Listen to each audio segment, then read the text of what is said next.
welcome to Vacation Station, hosted by Lisa and Nancy, editors of BigBlendMagazines.com.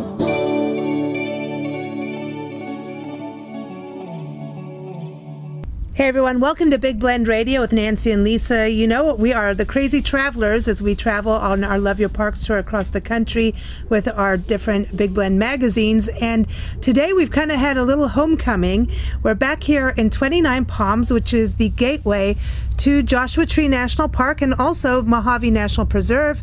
You're near Route 66, you're near Palm Springs. It is just a beautiful area. We used to live here. And us living here is all the fault of our good friend Jerri Hagman. And Jerri is the innkeeper of Homestead Inn here in Twentynine Palms. You did it, Jerri. Yes, she did. And we're sitting outside enjoying a beautiful late afternoon, looking out at her palm trees. And the thing is, Jerri is retiring, which we find very difficult to believe. Yeah. It's really hard to believe. Up with that? But Jerri, how long have you had Homestead Inn? I opened it originally in 1992. It was a dream of mine. The house is built in 1928 by one of the original old homesteaders, Hazel Spell, who was a divorced woman from Pasadena that was sent out here by Dr. Lucky, who is one of our true heritage godfathers for the area.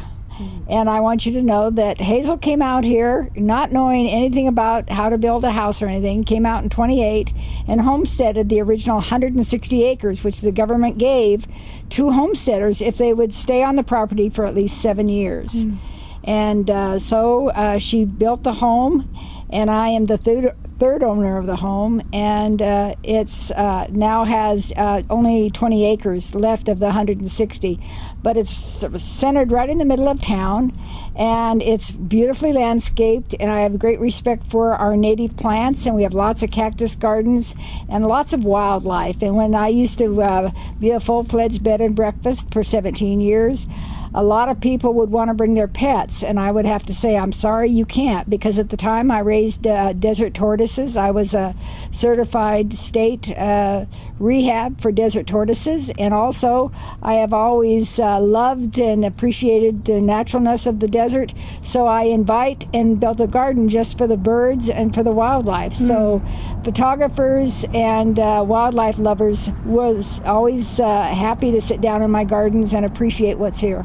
I know. Absolutely. We do. I mean, we sit outside, we do our radio interviews, we've been working, then we come outside and have a glass of wine, listen to the fountain, watch the hummingbirds, and then we have another glass of wine. Well, you've been putting up with us for a while here. But Jerri, this property is special. You know, you've expanded the house.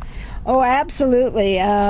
In 1992, I opened originally with 3 rooms, which was not economically good sense, but at the time the house had 3 bedrooms and 3 bathrooms, so that's what I went with.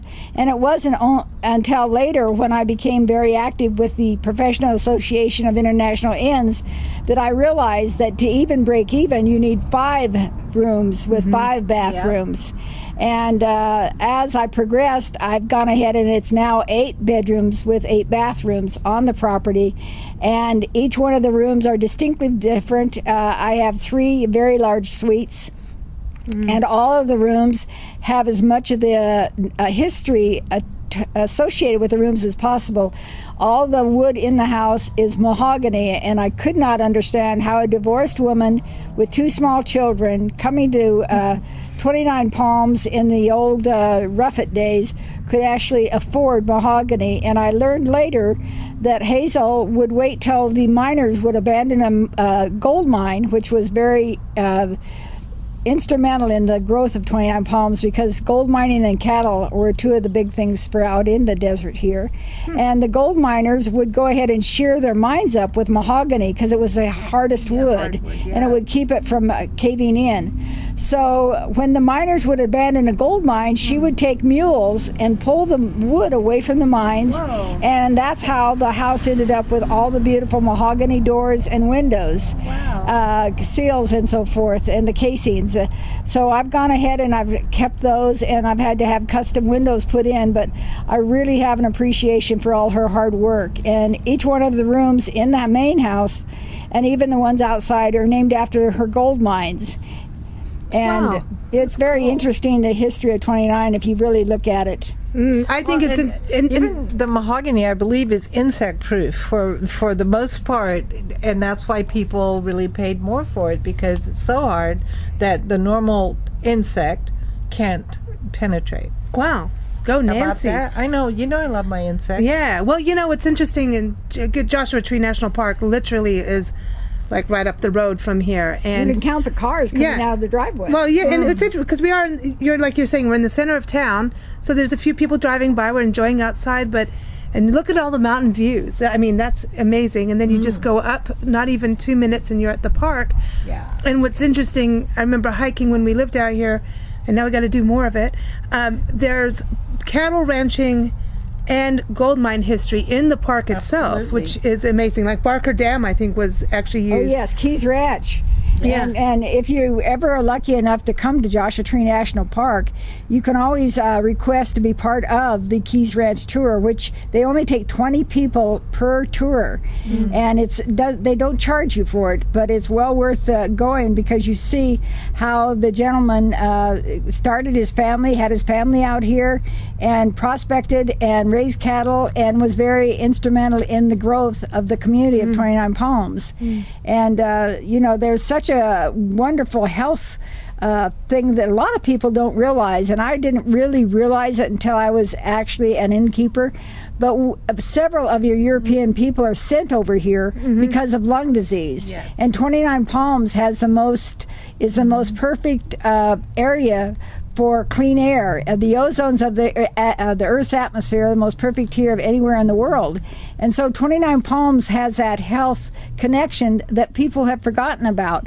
But I can testify to several people that I've met as they have come into 29 Palms, because I used to get people from Branson, Missouri, from Montana, that would come into 29 Palms to winter, and they would be crippled up, and within about 3 to 5 weeks they would be much, much better, and they were really healing. And the heat of the sun's rays and so forth were very healthy and helpful, and the air is just fantastic. It's the dryness of the air. Like people with pneumonia and people with sinus problems, people that have any kind of respiratory thing, this is a great place for them, because it does dry things up and let you breathe. And isn't that It's what known for it. Dr. Lucky came here? Yes. He was a doctor in Pasadena. Right. And he was a doctor in Pasadena. After World War I, he was asked what he thought, how to cure the mustard gas, because it had destroyed the lungs of so many of the service people. And he found that by sending them out to the desert, and especially to 29 Palms, that they healed. So when you do a history search of 29 Palms, you will recognize that the women that came with their husbands to 29 Palms are the ones that built the adobes. We have more habitable adobes in 29 Palms than anywhere else in Southern California. Wow. And the average adobe block weighed 70 pounds. Wow. And it was all due to the women. The men couldn't lift because of the lung damage to their lungs. But most of those guys lived to be quite elderly. And I always used to kid that if you really wanted to feel about 29 Palms and see what was going on, go to the post office and watch the Cadillacs come up with all these real old folks getting out of their cars, because people live here a long time. Longevity is definitely part of 29's history. It's interesting because even Lucky Park is right down the road. Yes. We've walked here, and it's like this huge park complex, because you don't even expect it. It's lush, it's got trees, it's got birds, it's got basketball courts, a skateboard park, a pool, all these pavilions. So it's like kind of like this is where they have Pioneer Days and everything, right? Oh, absolutely. And the other thing, too, is that Hazel Spell was met Dr. Lucky in Pasadena, and he's the one that sent her out here because of the problem that she was having with asthma. Oh, wow. So she was sent out here because of her health. And then many, many, many people in 29 Palms, Dr. Lucky would not always, money was tight. You've got to remember this was in the late 20s, early 30s. There wasn't a lot of money. But Dr. Lucky would take chickens in trade for a medical issue, or he would go ahead. And so when Dr. Lucky finally retired, they gifted him a large parcel of land, the town did. And in turn, Dr. Lucky turned it over to the Legion, the American Legion. And in the American Legion, in turn, gave it to the town of 29 Palms. So that's how we ended up with Lucky Park. Wow. Right on. It's such a cool story because it's also a part of the health, because of all the, the sports and the, because that's part, it all makes sense. It's interesting you talk about Hazel Spell. So here she is, she builds this house. You told us that, and this makes sense that we're staying here, that this was the party house of 29 Palms. Yes. I identify with that. It actually was, because Hazel Spell, when she built this house, the ceilings in the house are 10 feet high, which was very unusual. Also, that it had a very long living room out of this beautiful concrete squared pavers.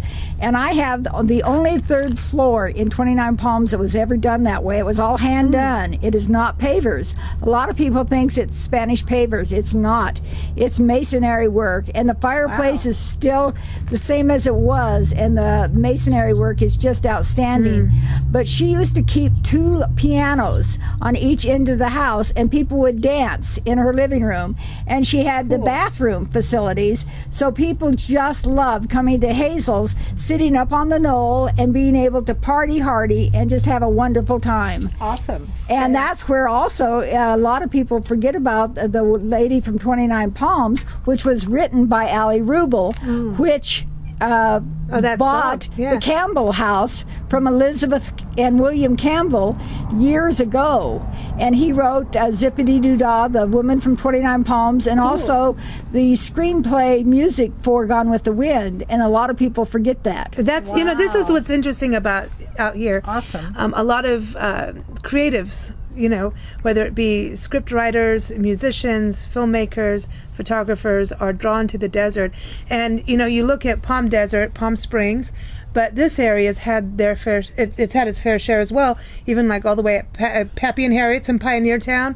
All the movies that have been filmed out here, just up the road, you've got Route 66, Amboy. And Amboy's like, that's turning into a thing again. So all that culture is kind of going through that cycle. So this is not the time to retire, Jerri. Well, somebody a lot younger than I am are going to have to take over the reins. And I'll be honest enough to tell you that I absolutely love what I do. There isn't a time that I've ever regretted it. You're the best host ever. You're really good at it. Yeah. But I love it. And I started right after 9/11. My husband ended up with cancer, and I ended up having to change the way I do business. I had a full staff. I had a manager. I had a 24-hour, a handyman, the whole thing. And I had to come to a decision. My husband was first. And so I decided that I was going to go ahead and close the business. And then my husband said, Jerri, you love what you do. And I said, yeah, I do. And I said, I can keep the house for us. And I said, how about if I just cater to the military? So that's what I've done. I've decided to cater to the military because I love our military. Go Marines. Yeah. And Semper Fi. Yeah, they're very cute. That's why we come here. Besides seeing you. Yeah, it heats up the blood. Yes. But anyway, so I've decided over the years that I basically cater to the military that are sent out here to go to comm school. This happens to be the largest communication school in the military. All different branches are sent here. We have people from Canada that come in, from Britain that come in. We have all different groups that come in to be educated about communications at this schools aboard this base. So we're very privileged to always have military here. And bless their hearts, they've been my fishes, as they say, because they've gone out and talked about my property and how fortunate they were to stay here and how well I took good care of them. And so they're the ones that keep me in business, because I just, being a person by myself, I'm sort of have a one-woman operation now.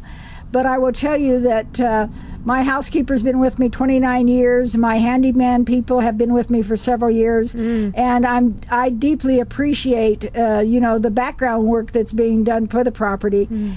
Just maintaining the grounds itself is a lot of work, but people have been very, very generous, and the word has spread. So I always have a waiting list, and it's just been wonderful. But I really think that somebody who would love to own a bed and breakfast, the door is open, and I hope that somebody will come here and with a nice handy husband or a handyman partner and purchase the property, because it's for sale, and as much as I love it, I've got to give it up. So that's my story, and I'm sticking to it. Well, I think it's a really walk-in turnkey business because it's already rocking and rolling. It's beautiful. I mean, it's maintained. You've maintained it, and that's one thing we've known Jerri for a very long time, and we're all arguing about when we all met. But that's how you've known someone for a long time.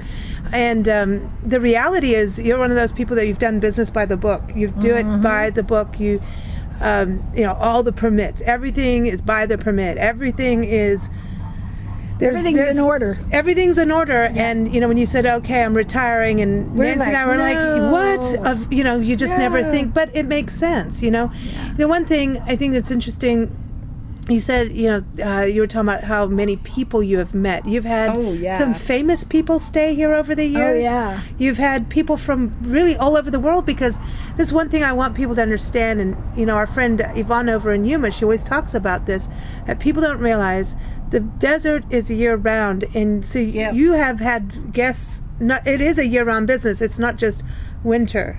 Oh no, I stay busy year round, and I've traveled all over all over the world at my breakfast table. When I was a bed and breakfast, we had a waiting list, and people kept coming back, especially your LA artists and your photographers and your naturalists. They love this area, and they can stretch out. They feel like they've got some room.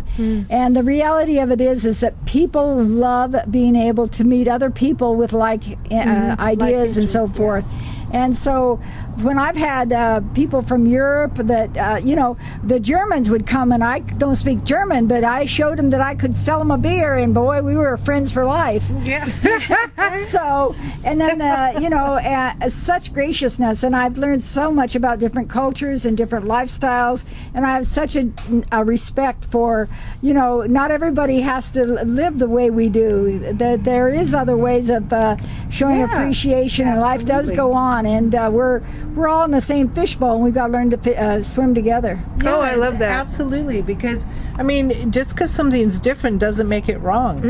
And you can be suspicious, whatever, but they have a little curiosity. Go check it out. So when you're in a bed and breakfast and you meet different people, it's actually it's a peace. It's a peace thing. It's a peace. And you're eating together, exercise, and you slow down. Yeah. And this is a part of authentic travel. And I think even now the younger generation understands that there's nothing wrong with our regular, brand hotels, because every place plays a purpose, right? But there is something about when you travel and you stay in a historic property that has a story. You meet an innkeeper who can tell you so much. I could ask you a question. Oh, well, so-and-so has found this over here in the park. You may want to check this out. Whenever we come here, we get loaded up with, you need to meet so-and-so. You do this. Well, now let me introduce you to this. You don't get that, that this is part of the authentic experience when you're traveling, is to go to places like what you have here. And you've run a tight ship, a welcoming ship for And it's a long beautiful time. here. So, you know, toast to you as you go on your next adventure. Because I know you're not going to eat bonbons and watch TV the whole time, right? I've got other ideas. Are you going to travel? I think you're going to travel. Yeah, I'm going to travel a little bit. I would like to. I think that, you know, I've got the curiosity just from the breakfast table. Yeah, you I know, bet. I especially want to go over to Europe and look at some of the things there. And also, you know, Norway has always been a curiosity for me. I think that that's sort of that and Greenland and some of the other countries that, you know, aren't as highly populated but are very interesting in their own right. So, but I definitely think that with Joshua Tree National Park at my back door, and basically having the location that I have, that hopefully somebody will come in and see it and appreciate it and have the love of it. So we'll see what happens. But life goes on, and actually, as someone who enjoys working with people, and I think that this is a people business, there's no two ways about it. I think that it's very gratifying and that every day counts, and I look forward to each and every guest. I think so. I agree with you on the anybody can walk in here and do a bed and breakfast that wants to do it, right? Right. It's how you deliver the package, because not everybody loves I've had people walk in and they look at the place, and maybe the guy isn't as thrilled as the girl is, whatever. But I have no problem saying, you're not obligated. Sit down. I'll help you find another place. Oh my God. Or if they come and they have a pet and they didn't understand that no animals are part of the package, I'll gladly help them find another place. You get phone calls. I mean, the other day you were just one phone call after the other for someone wanting to stay here. Joshua Tree Park itself is packed. Overbooked. Oh, yeah, It's an overbooked park, which means there's growth that's going to happen in the local community of Twentynine Palms. We got a Starbucks. I know, you got a Starbucks, it's a big deal. A bakery's opening up here. I mean, there's all the, I looked at the list you gave me today of all the restaurants and all the different things. It's really grown in the last 10 years. Oh, yeah, and O'Reilly's is coming in. That's an auto parts store. That's coming in. So all of these things are happening, so it's kind of that time. But I also see this as a creative space for, I look at what Pappy and Harriet's and Pioneer Town have and all these recording studios. The way your property is set up, you've got the house and then you've got the other rooms that are on the other side of the property. Everyone, this is a big property. It's beautiful, and yet you've got the outdoor, you've got your Horno. Right. The entertainment center. I like the Horno. Everybody loves the Horno. You've got this beautiful gazebo we're sitting under. You've got all this these. This is the entertainment area. You could totally have a creative space here for recording. Have a concert and here. Yeah. Oh, I used to have concerts. Well, I think we should have a party, Jerry. Yeah, definitely. When I sell, we will have a hearty party. Okay. right. We love that. But one of the things that I had when I was here too is I didn't have it just as a bed and breakfast. I had a gift shop, I had an art gallery, I had a tour company. And there was many avenues. This property will open up to many avenues. It just has to be the willingness of the person with the creative ability to put it together. And I had permits for all of that. So, and I think that it's real important that people understand that, my dad used to always say, well, there might be one chicken that'll lay a golden egg, but don't rely on that one chicken. And so when you open any business, I think you have to be understanding enough to realize that the potential is there. And in Twentynine Palms right now, if I was 30 years younger, I sure as heck wouldn't be talking about selling, because we are on the cusp of taking off. Because this community, if you go over to Joshua Tree National Park and see all the crowds and the people that are coming in there, and people are begging. I mean, they're sleeping in their cars at night because they don't want to drive back to LA because they assume that they can get a room here, but there is no such thing as assuming. Yeah. But I will tell you that there is wonderful things here that can go ahead and take over and be able to help you out. And there's a wonderful community of great people, and the city of Twentynine Palms works with young people that want to come in and start a business. So I think the timing is everything, and I think the time is right for somebody a lot younger than me, because I'm 75, to come in and take this over and do what they want to do and be very, very, very successful at it. Well, now, Jerry, you look 28. Yeah. Give her for another glass of wine. All right. Well, everyone, this is here in Twentynine Palms, and go to nationalparktraveling.com. We've got a page about Jerri's place, and we'll keep you all posted. Thank you so much for putting up with us, Jerri. Oh, you're quite welcome. It's always entertaining.